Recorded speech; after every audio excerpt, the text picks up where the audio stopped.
And welcome back to thecrochetcrowd.com. I'm your host, Mikey. Today I'm going to show you how to do some perfect fringe. Now, I was in a photo shoot with Yarnspirations back a few years ago, and I noticed that the stager was actually steaming everything, like everything, the afghans, everything. So I realized that they use an actual steamer. This is just a Conair steamer. Picked it up at Walmart. Pretty inexpensive, to be honest with you. And what they were doing is that they were steaming all of their stuff. So when it goes on, it looks like it's kind of like a real mess. And the fact is that usually when you see the photography of something like this, it's the steaming that actually makes it look perfect. So to whip through fringe really easily is that you just need to cut longer lengths than you probably need. In this case, I'm doing 20-inch lengths. And so instead of cutting each strand individually, I just like plopped it down. I have a measuring tape here in front of me, and I'm just folding it over, and I want 6 strands.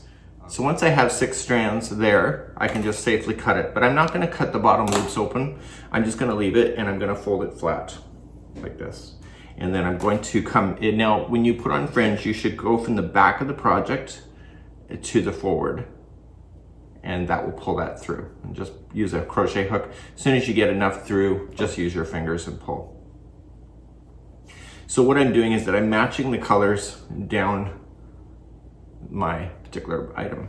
So this is how I'm doing it. So I've already finished off all the yarn itself in the actual rows. So I want a nice clean look when it comes to this. So I'm going to show you what I'm going to do for steaming in just a moment.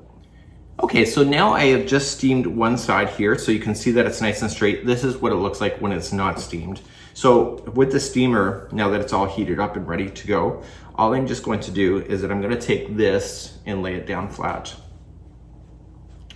And just kind of make sure all the fibers are going in the same direction. And take your steamer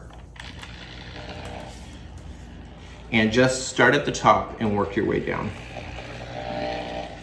So by it having a little bit of pressure on top of the yarn, it's kind of pulling it down. Since I got a steamer, I actually no longer iron my clothes. I steam all my clothes with this thing. So now I'm just gonna flip it over, give it a bit of a shake, and then do the other side. Okay, so once you're satisfied with that, you can let it dry a little bit if you want to, and just lay it down flat. And all you just need to do now is just run a pair of scissors up. So you may want to think about how you're gonna do that as far as like a line. And so you'll run a pair of scissors up, and then all these loops will then cut off at the base. And then once you're satisfied with it, you can just line it up if you want to, and just cut a straight line or whatever angle that you would like to do your fringe at. So I'm doing a small little angle.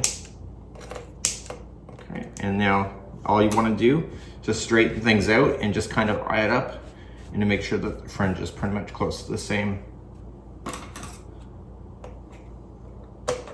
And just do any fine tuning you need to do.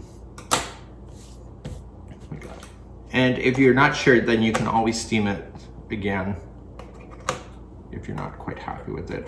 And do make sure that all the bottom loops were actually cut out. And that would be how you do the perfect fringe. And then neat.